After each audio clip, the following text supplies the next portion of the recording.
علی رسول الکریم اعوذ باللہ من الشیطان الرجیم بسم اللہ الرحمن الرحیم ان الدین عند اللہ الاسلام صدق اللہ مولانا العظیم۔ نبی رحمت صلی اللہ علیہ وسلم کی سیرت پاک کی روشنی میں ہم نے کچھ چیزیں دیکھیں کہ نبوت سے پہلے آپ کی سیرت، آپ کا کردار کیسا ہے، پھر اعلان نبوت کے بعد آپ کے راستے میں کیا رکاوٹیں آئی ہیں، اس میں آپ کا کردار کیسا رہا، پھر جو سب سے اہم مرحلہ ہے ہجرت کا، جس سے تاریخ نے ایک بہت بڑی کروٹ بدلی ہے اور پوری انسانیت کی تاریخ اور تہذیب بدل گئی ہے۔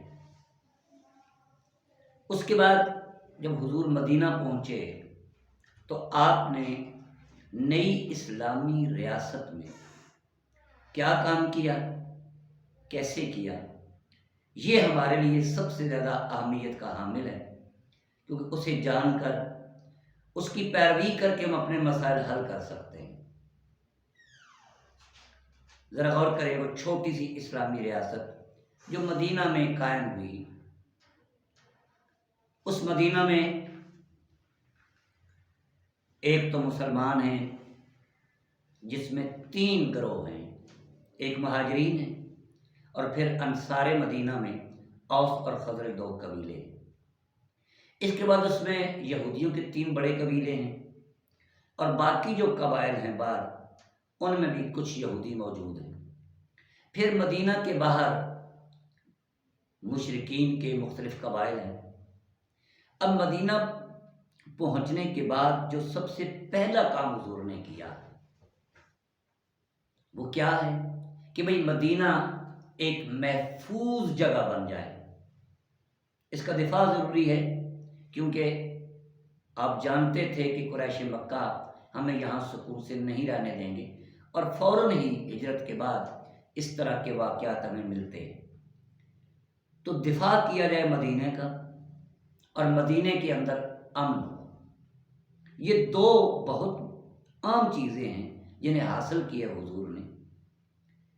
اس سے ہمیں یہ بھی معلوم ہوتا ہے کہ بھئی کوئی معاشرہ، کوئی ملک، کوئی قوم اندر سے اگر مضبوط ہو، اس کے اندر استحکام ہو، تو وہ آگے بڑھتی ہے، پھلتی پھولتی ہے، ترقی کرتی ہے اور دشمن سے محفوظ بھی رہتی ہے۔ دوسری بات ہے، دفاع کے لیے آپ کوئی ایسے طریقے اختیار کرتے ہیں کہ دشمن کو بے بس کر دیں۔ ان کاموں کے لیے حضور نے ایک مشہور میثاق کیا ہے، جسے ہم میثاق مدینہ کہتے ہیں۔ انگریزی میں ہم اسے مدینہ چارٹر کہتے ہیں، ہم اسے دستور کہہ لیں، معاہدہ کہہ لیں، میثاق کہہ لیں۔ اس میں کچھ 50 کے لگ بھگ سکے ہیں۔ اس میں جو موٹی موٹی باتیں ہیں، آپ نے مسلمانوں کو، یہودیوں کو اور دوسرے مشرکین قبائل کو جمع کر کے، ان کے جو کرتا دھرتا نمائندہ لوگ تھے، آپ نے ایک معاہدہ کیا ہے جس میں سب سے پہلی بات تو یہ فرمائی کہ سارے مسلمان ایک امت ہیں۔ ذرا غور کر لیں، انصار ہوں یا مہاجرین، اوس ہوں، خزرج ہوں، یہ ایک امت ہیں، یہ اکائی ہے۔ تو پتہ یہ چلا کہ کسی بھی مسلمان معاشرے میں پہلی ذمہ داری اس امت پر عائد ہوتی ہے۔ یہ ایک ہیں، یہ بھائیوں کی طرح رہیں گے، ان کے حقوق برابر ہیں۔ دوسری بات آپ نے فرمایا، یہ جو یہودی ہیں، 3 قبائل، بنی نذیر ہیں، بنی قینقاع ہیں، بنی قریظہ ہیں اور دیگر، یہ مسلمانوں کے ساتھ ایک وحدت ہے، یہ بھی اس امت کا حصہ ہے۔ وحدت کسے ہم کہتے ہیں؟ اکائی، اکٹھ، ایک ہیں۔ اور جب یہ معاہدہ کیا گیا تو اس میں باقاعدہ سکوں میں یہ وضاحت کر دی گئی کہ بھئی اگر مسلمانوں کے اندر کوئی غلط لوگ اٹھتے ہیں اور وہ دوسرے کا قتل کرتے ہیں، اس کی ذمہ دار مسلمان ہیں۔ یہودی میں کوئی بندہ یہ کام کرتا ہے تو ذمہ دار یہودی ہے۔ تو گویا اب فرد کی بجائے پورا طبقہ، پوری قوم ہمارے سامنے آتی ہے۔ پھر فرمایا کہ جو مسلمان ہیں یہ جب دیت دیں گے تو اپنے طریقے کے مطابق، اور ان پر ظلم نہیں ہوگا۔ یہودی ہیں تو وہ اپنے طریقہ کر دیں گے اور ان پہ کوئی ظلم نہیں ہوگا۔ اور جو باہر کے قبائل ہیں، بنی عوف ہیں، وہ بھی اس میں شامل ہیں، ایک وحدت ہیں۔ ان کا اگر آدمی کوئی جرم کرتا ہے تو اسے بھی اس طرح سزا ملے گی، وہ پورا قبیلہ ذمہ دار ہوگا اس مجرم کو سزا دینے کے لیے، خون بہا دینے کے لیے۔ تو ایک تو حضور اکرم صلی اللہ علیہ وسلم نے ان تمام لوگوں کو ایک وحدت لڑی میں پرویا ہے۔ اس کا مطلب یہ ہے کہ اسلامی معاشرے میں سارے لوگ باہمی اخوت اور مساوات سے رہتے ہیں۔ تو پہلا اصول تو مساوات ہے، یہ سب برابر ہیں، ان کے حقوق برابر ہیں۔ دوسری بات، ایک قانون اور ضابطہ ہے جو سب پر لاگو ہوتا ہے، یہ سب اپنے اپنے لوگوں کے ذمہ دار ہیں۔ تو جب لوگ، ایک قبیلہ اپنے لوگوں کا ذمہ دار ہوگا تو ظاہر ہے وہ ان پر پابندیاں لگائے گا، ان کی دیکھ بھال کرے گا، ان کا سہارا بھی بنے گا۔ تیسری بات یہ ہے جو اس معاہدے میں ملتی ہے کہ بھئی جہاں بھی ظلم ہوگا تو مظلوم کا ساتھ دینے کے لیے سارے لوگ اٹھیں گے۔ اب ذرا غور کر لیں، اندرونی طور پر اگر مضبوط ہونا ہے کسی معاشرے میں، جسے ہم اندرونی استحکام کہتے ہیں، وہ کیسے ہوگا؟ ایک تو مساوات ہوگی، قانون کی نظر میں سب برابر ہوں گے، اور ظلم نہیں ہوگا، سب کو انصاف ملے گا۔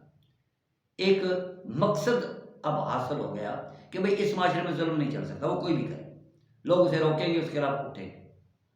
آخری بات اس میں یہ ہے کہ بھئی مدینے سے باہر جتنے بھی لوگ ہیں، قریشی اور وہ اگر مدینہ پر حملہ کرتے ہیں تو یہ سارے لوگ مل کر مدینے کا دفاع کریں گے اور سب جنگ کے اخراجات خود برداشت کریں گے، یہودی اپنے، مسلمان اپنے، دوسرے لوگ اپنے، اور قریش کو کوئی شخص نہ بنا دے گا، نہ کوئی ان سے معاہدہ کرے گا۔ اگر کوئی شخص اس معاہدے سے نکلتا ہے تو وہ مسلمانوں کو بتا کر کہے گا کہ بھئی میں اس معاہدے سے باہر جا رہا ہوں۔ اب ذرا غور کر لیں، پورا مدینہ ہو، یہ سارے لوگ ہوں، اور مدینے کے ارد گرد جو قبائل ہیں وہ بھی ہوں، اور ایک معاہدہ ہو جائے کہ بھئی قریش حملہ کریں گے تو مل کر مقابلہ کریں گے، مدینہ محفوظ ہو جاتا ہے۔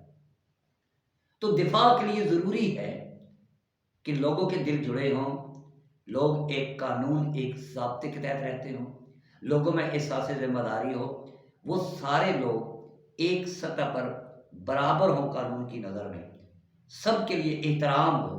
باہمی احترام کے بغیر معاشرہ اندر سے مضبوط نہیں ہو سکتا۔ اور سب سے جو آخری بات آج ہمیں اس کی ضرورت ہے، نبی صلی اللہ علیہ وسلم نے اس معاہدے میں لکھا کہ اگر کسی فریق میں کوئی جھگڑا ہو جاتا ہے، مسلمانوں میں اور یہودیوں میں، یا مسلمانوں اور باقی مشرکین میں کوئی اور جھگڑا ہو جاتا ہے اور وہ حل نہیں ہوتا، تو اس کا آخری فیصلہ محمد اور رسول اللہ کریں گے صلی اللہ علیہ وسلم۔ اس کا مطلب ہے اتھارٹی اسلام کے پاس ہے، امن ہو سکتا ہے قائم، مساوات بھی قائم ہو سکتی ہے، باہمی احترام پر مبنی تعلقات بن سکتے ہیں، مضبوط معاشرہ بن سکتا ہے، ظلم کا خاتمہ ہو سکتا ہے، دفاع ہو سکتا ہے، ایک وحدت میں لوگ پروئے جا سکتے ہیں۔ شرط یہ ہے کہ اللہ کا قانون زمین پہ نافذ ہو، اتھارٹی اللہ رسول کے پاس ہو۔ کچھ لوگ کہتے ہیں کہ بھئی یہ ایسی باتیں نہیں، ایسی باتیں نہیں ہیں۔ حضور آل نال ہے مدینہ کی ریاست میں۔